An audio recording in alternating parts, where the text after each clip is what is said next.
if you go back, I want you to think about this now.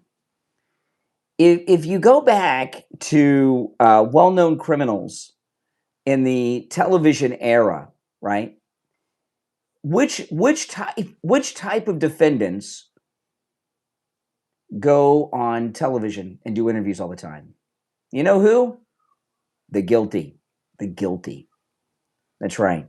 You know, Scott Peterson, people like that. The guilty ones are the ones that always want to be on television and do interviews because they're always trying. What guilty people do, they all do the same thing. And you would think a guy who was the director of the FBI, you know, thinks he's Mr. Super Cop, would realize what he's doing. But see, I think Comey's scared. I think he's afraid of this trial in North Carolina, and he's fearful of a conviction. But what Comey is doing is what most guilty people do. One, guilty people do interviews, but they always want to shift blame to someone else, right? Trump's the guilty guy. The people around Trump are the criminals, not us. We're the law-abiding patriots. That's one thing he's doing, right? Trying to shift blame. Guilty people are always trying to give the public and law enforcement another suspect. That's one. Another thing he's trying to do is taint the jury pool, right? And he's doing these interviews to try to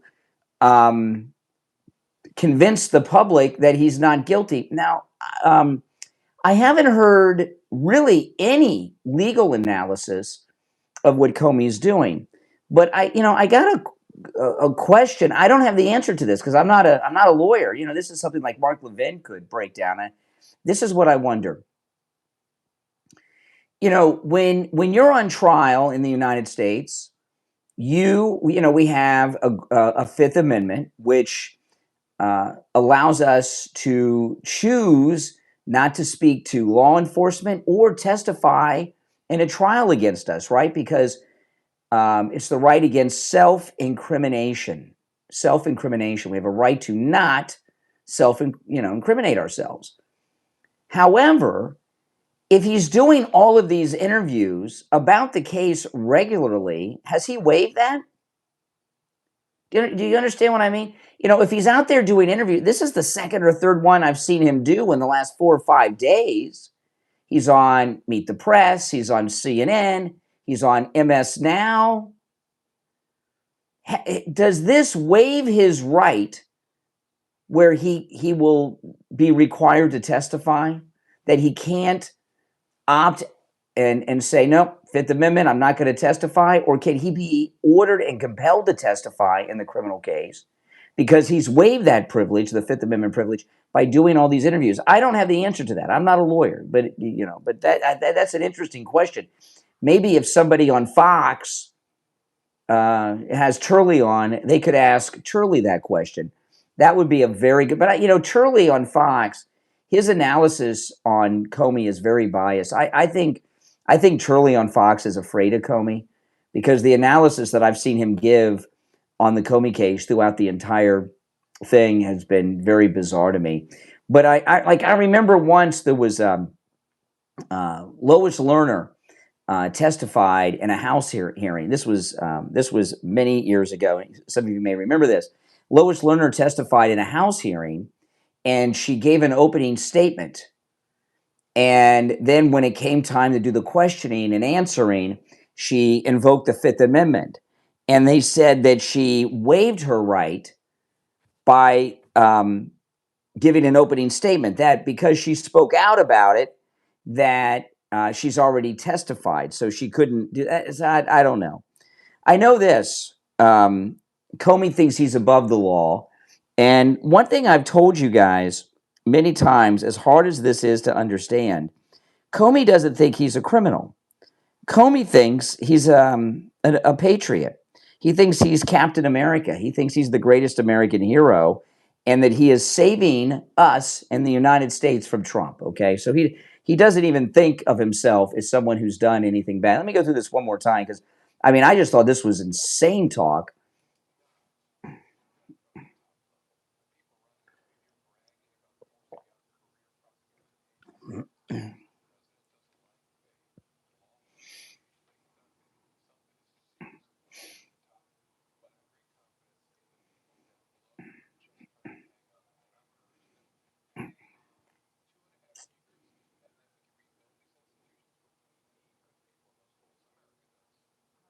Yeah.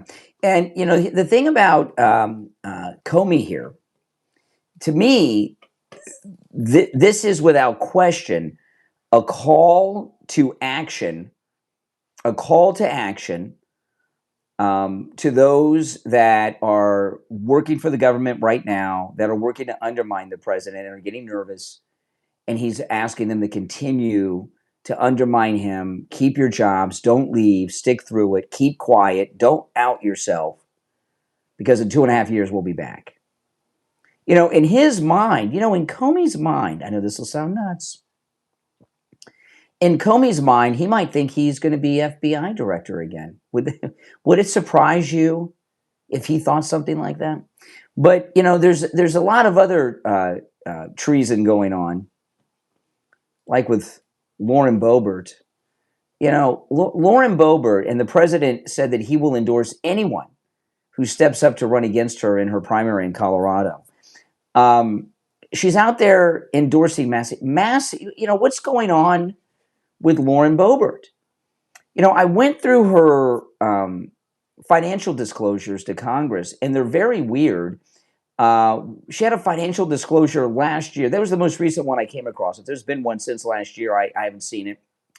But she had a financial disclosure last year where she not only had no assets, she didn't even have a bank account. So if she doesn't have a bank account, how do they pay her for being in Congress? What does she do? She get a physical check and go to the check cashing store? Go to a liquor store and cash it? How does that work? She's got to have a bank account. So I don't know. But she's done. She's done. And, she's lucky to be in Congress at all. The president talked about this in his post to True Social. If you remember, she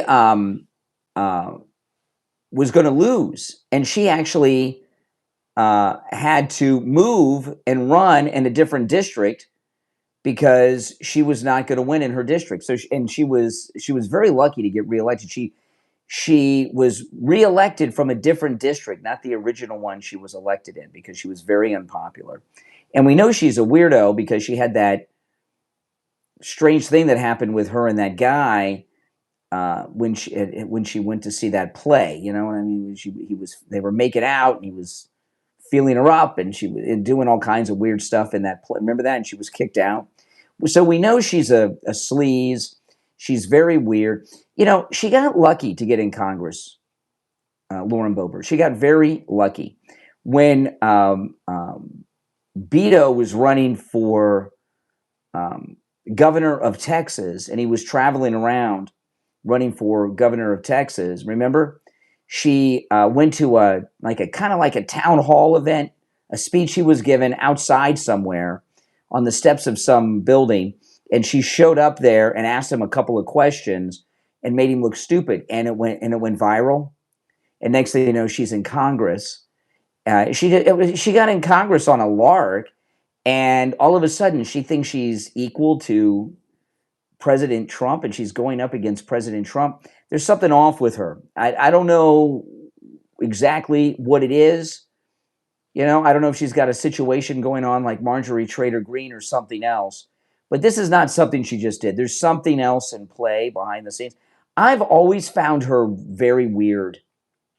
And she, Lauren Boebert, you guys remember? She used to do this thing a couple years ago. I don't know what she thought, she thinks she's like really hot. And do you remember I saw her do this at Turning Point when she spoke at Turning Point on stage, and she did this when she walked away from the podium. But for like 6 months, she had this signature move where she would walk away, and then she'd look behind her over her left shoulder, and she thought she looked like really, I don't know, sexy or something doing that. I don't know what she was doing, but she would do this thing where she'd look over her left shoulder behind her when she was walking away. Remember when she was doing? So, she's obviously very full of herself. But Massey is a total scumbucket, a total sleaze bag, with all of his history and what he's done with President Trump. And I can't remember if it was Friday or Saturday. It was either Friday or Saturday. She put up this this very weird post on X, and on one side was a picture of Massey, one side was a picture of President Trump, and she said they're both my friends. I can be friends with both. No, you can't be friends with Massey and be friends with Donald Trump. You just can't, and you certainly cannot be friends with Massey and get the endorsement of Donald Trump. So, whatever happens in Kentucky, let's hope Massey loses. It's really important for him to lose. But Kentucky is a strange place. It really, truly is Kentucky. And Kentucky, Rand Paul was with Lauren Boebert over the weekend campaigning with Massey and Rand Paul. You can't trust Rand Paul. There's something up with Kentucky. Kentucky is just they were a Confederate state after all. It's true. Kentucky was a Confederate state, so you always got to keep your eye on Kentucky, because I don't know if they've ever left, because it seems to me that whether it's McConnell or Rand Paul or Massey, Kentucky is always undermining President Trump. And how many weirdo never Trumpers have you heard call me over the years, always from Kentucky? A lot of the seminar callers are from Kentucky. So Kentucky is not the kind of place that you can trust. If you're new, my name is Brian Craig. This is the Brian Craig Show podcast, available wherever you get podcasts. Just wherever you get your podcast, just search the Brian Craig Show. I'll come right up. If you want to catch the show live and in video form, that's on YouTube. Go to YouTube and search for the Brian Craig Show. But one of the things we've really done a great job in, and just really the last few weeks, is this redistricting. And the Democrats are just in a complete panic. Here is AOC talking to a group of liberal sycophants about it. It is time for the North to pull up to the South. It is time for New York to pull up to Alabama. Oh, hold on. I hit the wrong button. Hold on. Let's start it over. It is time for the North to pull up to the South. It is time for New York to pull up to Alabama. It is time for all of us to come to Georgia, to Louisiana. And by the way, they have her behind the glass. It's our guy that keeps getting attacked by the Democrats, okay? So they have the glass up around her to give the illusion that there's some movement against her.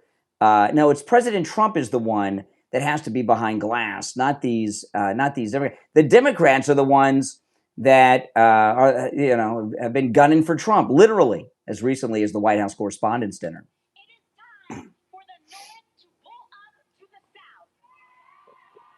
It is time for New York to pull up to Alabama. It is time for all of us to come to Georgia, to Louisiana, to Tennessee, to Mississippi, and let them know exactly what they have uncorked with this injustice. They think they can draw us out of power.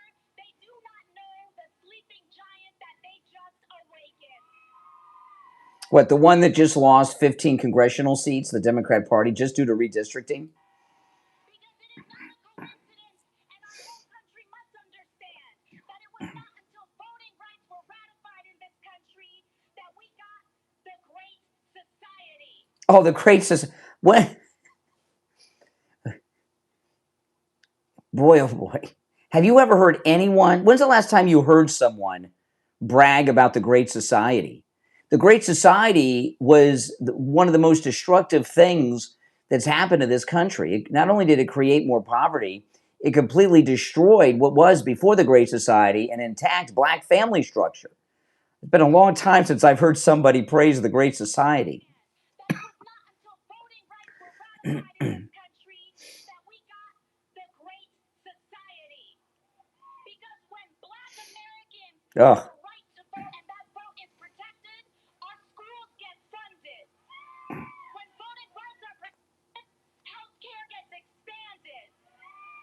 Now, I'm confused. Have I missed something? But it's my understanding that no one has lost the right to vote. They just redone the districts. Have Black people lost the right to vote in any state in this country? I missed that in the news cycles.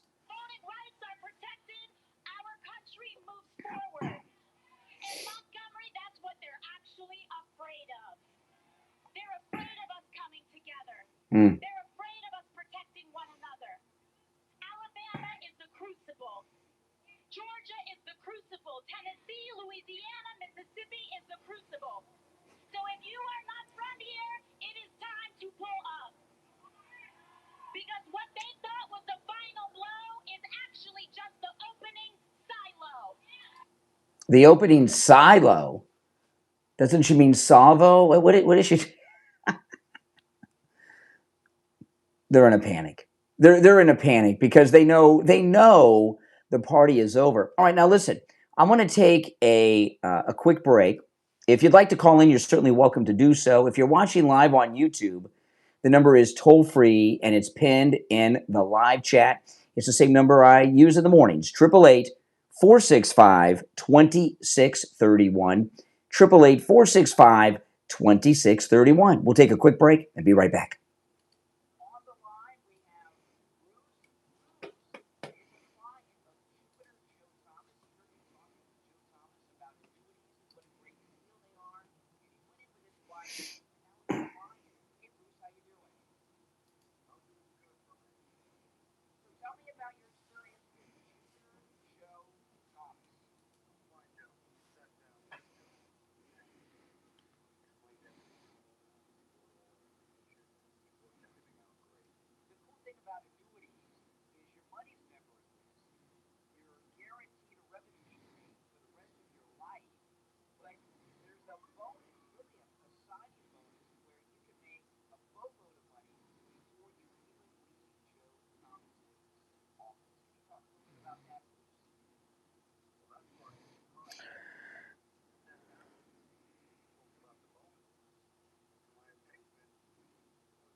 Since 1983, you are our customer. In other words, our boss. We are here for and because of you, not the other way around. The 2026 rainy season is upon us. Because we haven't had a hurricane in 2 years, all the storm chaser roofing companies have gone out of business, leaving only the strongest and the best contractors. At LaPorta Roofing, we will never sell you a roof you don't need. We don't have salesmen or commissions, so we will never pressure you to sign a contract. Also, deposits are not required. At LaPorta Roofing, you will always come first. We must earn your trust, and we will. So call me on my cell at 954-604-4602 or find us on the web at laportaroofing.com. That number again is 954-604-4602, 954-604-4602, or on the web at laportaroofing.com. All right. Welcome back, everyone. I'm Brian. This is the Brian Craig Show podcast. Thanks for tuning in. And those of you watching on YouTube, please do me the favor of liking the video if you don't mind. Liking the video helps spread the word about the channel. Okay, now this story here I want to get to. I've been seeing this for the last day or two, and I wanted to ask you about this because I was thinking about this. Okay, have you seen this story? Now, of course, I've been doing a lot of coverage of these races out in California. Steve Hilton's still well in first place in the governor's primary, and Spencer Pratt in the last poll is only 8 points behind Karen Bass. And things are looking really good. And both the LA mayor's race and the California governor's race are both primaries. whoever comes in first and second in the governor's race and the mayor's race in LA go to face each other off in a runoff, general election. Okay. So if the election were held today, the primary in LA, it would be Karen Bass versus Spencer Pratt. Okay. That's just the way it is. And there's nothing that shows that he's not going to at least come in second place in this. But I've been seeing this story for about a day. Spencer Pratt responded to it. Spencer Pratt issues tongue-in-cheek response to whispers Trump is gearing up to endorse him for mayor. You know what I'm wondering about this? You guys can, and by the way, if you're on hold, hang in there. What I'm wondering about this, is it true? Is Trump really thinking about endorsing Spencer Pratt? Spencer Pratt is officially running as an independent. Or is this something that the Democrats are leaking out there to try to hurt Spencer Pratt, right? People in LA, they know the problems out there and they're pretty fed up with it. And Spencer Pratt is doing an incredible job highlighting all of the different problems that they're having in Los Angeles, right? The homeless, drug addicts, and all of this. There's a new AI video out there of Karen Bass handing out the crack pipes and the needles and everything to the meth heads and all of that out there. It's crazy. Have you seen that one? It's unbelievable. And as he's gaining a lot of steam, where he's even getting fundraisers, Spencer Pratt, put together by well-known, uber-rich Hollywood celebrities that are well-connected and well-liked. And to me, it seems like in Los Angeles, that's one of the places in LA where the Trump endorsement might have an opposite effect that it has in other places. So do you think that this is the Democrats and the opposition trying to make people think that Trump is going to endorse him, and just talking about it is almost like he's been endorsed? And a lot of people, they might like Spencer in LA, okay, not thinking people around the country, but never underestimate the stupidity of a Democrat. In Los Angeles, a lot of these Democrats could very well say to themselves, well, I like what Spencer Pratt's doing and I want to take care of this, but I don't like Trump, right? Oh, sorry, guys. Oh, I apologize. I didn't unmute my mic. My apologies. All right, guys. Sorry about that. I forgot to unmute my mic when I came back from the break. So since I didn't unmute my mic, let me get back to what I was talking about and start over. I apologize for that. So this story that I saw, let me pull it up again, since I didn't unmute my mic. This story here, I've been hearing this for all weekend long, that President Trump is thinking of endorsing Spencer Pratt. And what I'm wondering about this, is it true or not? Because Spencer Pratt is doing very, very well. The last poll that came out Thursday, and Spencer Pratt was only 8 points behind Karen Bass in the latest poll. That's pretty close, just 8 points behind. Think about that. Single digits. And you got to understand what's going on in this LA race. This is not the general election. Like the governor's race in California, this LA race is a primary, and whoever comes in first and second will run against each other in a runoff to win the race, unless one of them gets 51%, which is unlikely, okay, with the way things are going. So the way the polling is going right now in California, in Los Angeles, California, because we're very specific here, is Spencer Pratt has this locked up for a sure second place finish. And his second place finish might be a lot closer than this 8 points, because he has a lot of big money Democrats who are backing him and putting together fundraisers, celebrities, and everything else out there. And he's running a great campaign. And what I'm wondering is this idea that Trump is gearing up to endorse him for LA mayor, is this real, or is it something that they've just made up? Because they think this will hurt him. While a lot of people in Los Angeles are tired of the meth heads and the crackheads and the homeless and all of the other corruption going on with the Democrats, if they think he's a Trump guy, Spencer Pratt, and gets a Trump endorsement, they would say, well, you know, these meth heads are pretty bad, but they like Trump less, so they'll go. You understand what I'm saying? So I don't know. What do you guys think? Is this real that Trump's going to endorse Spencer Pratt? My guess is probably not. That it's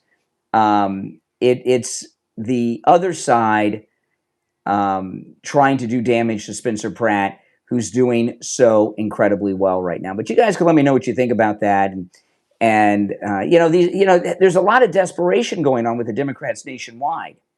And if we think about this, if we get a Republican governor, which is the favorite right now with Steve Hilton, and then we get a Republican mayor of LA, think about what that's going to do to the state of California and to these Democrat strongholds around the country.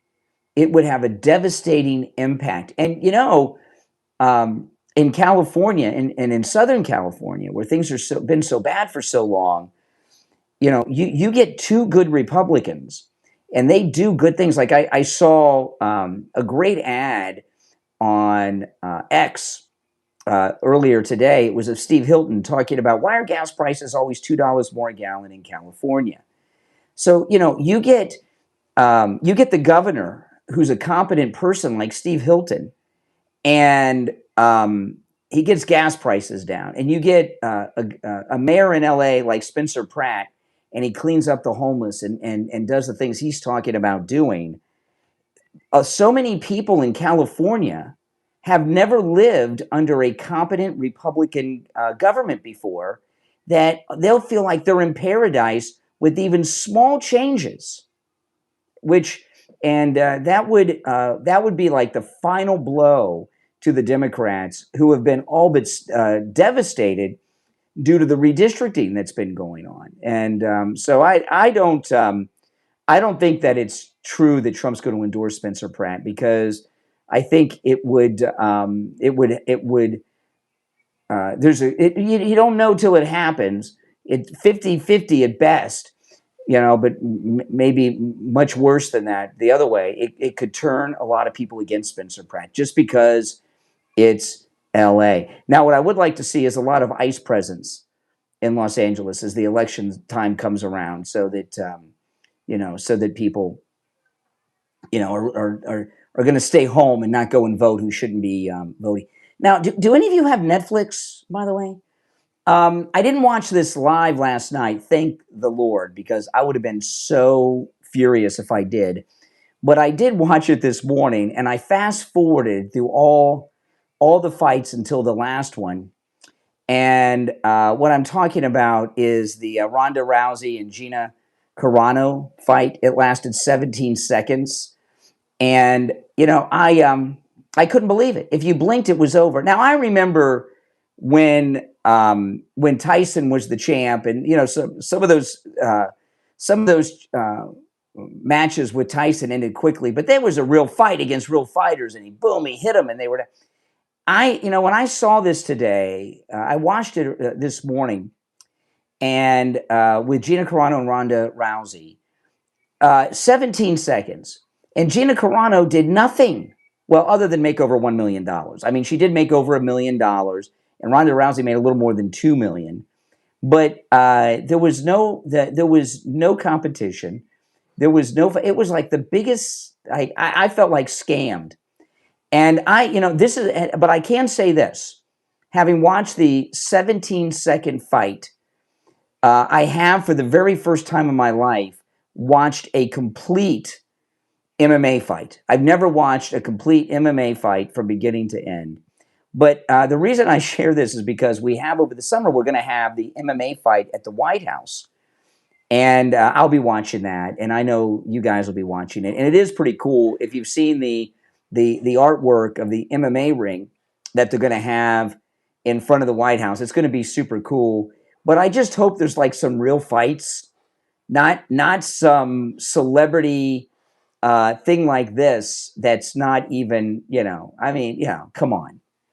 come on, and I know that Gina Carano, and she got fired by Disney, MAGA, and all this stuff, and didn't she go to the Daily Wire for a little bit? Did some stuff with the Daily Wire, and I know she lost 100 pounds, and I heard someone say that the fight saved her life because she lost all this weight and got in shape. That's okay, and nothing against her making the $1 million.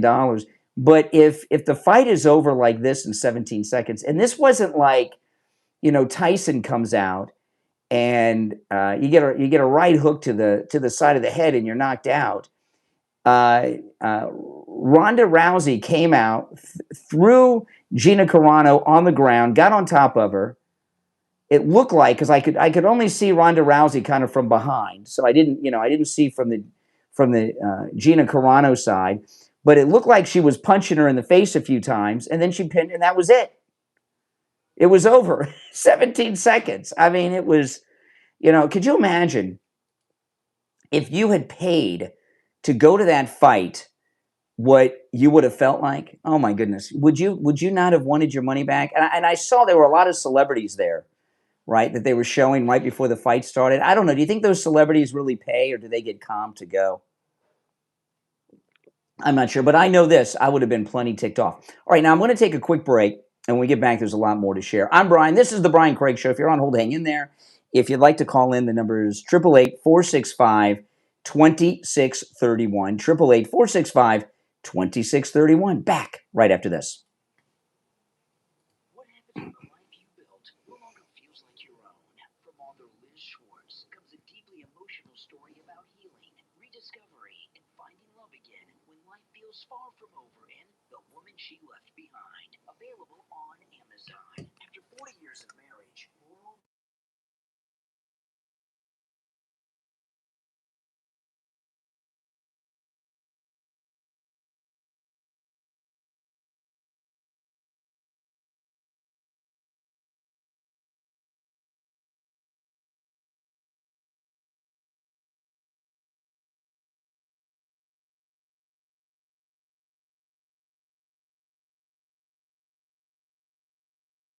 and neither believes life still has surprises waiting for them. But sometimes healing arrives quietly.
cost them both everything. Saving Sophie is winner of the Reader's Crown Award and multiple national honors. It's a story of suspense, passion, and the kind of love that refuses to back down.